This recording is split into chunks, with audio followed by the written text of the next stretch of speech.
সবে মাত্র 11 বছরে পা পড়েছিল মেয়েটার। কি পায় বলুন তো এরা, মানে যারা এগুলো করে তারা কি মানসিক রোগী, পাগল, দোষী, কি বলবো আমি জানি না। আপনারা হয়তো জানেন, হয়তো জানেন না। গতকাল কোচবিহারের দিনহাটাতে সবে মাত্র 11 বছরে পা দিয়েছিল মেয়েটা। সকালবেলা বাড়ি থেকে বেরিয়েছিল, তারপর বাড়িতে আসেনি। বাড়ির লোক খোঁজ করার পর বাড়ির পাশের পাট ক্ষেত থেকে মেয়েটার নৃশংসভাবে অত্যাচারিত শরীরটা তারা পায়।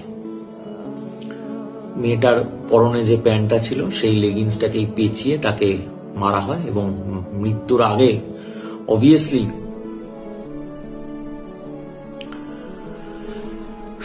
জন্তুগুলো সেই কাজগুলো করে।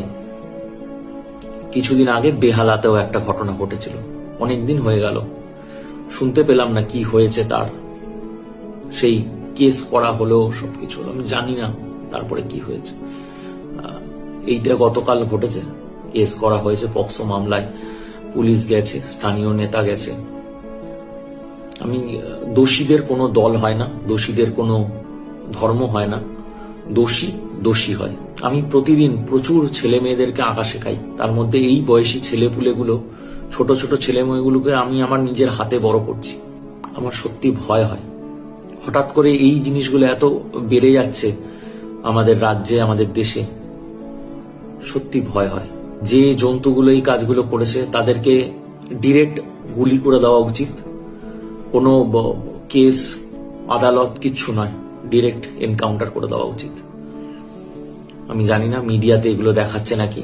মিডিয়াতে আমি তো যখন খবরের চ্যানেল চালাই এগুলো দেখতে পাই না। আমি বাংলা খবরের চ্যানেল বা ন্যাশনাল খবরের চ্যানেল এখন দেখাই ছেড়ে দিয়েছি। আমি না পারছি না, মানে আমি ভিডিওটা দেখলাম তো নেওয়া যাচ্ছে না। বেহালার ইয়েটাতে আমার রাগ হয়েছিল, এই ভিডিওটাতে দেখার পর আমি নিজেকে আর ধরে রাখতে পারছি না। সঠিক বিচার চাই এবং যে জন্তুগুলো করেছে তাদের মৃত্যুদণ্ড চাই।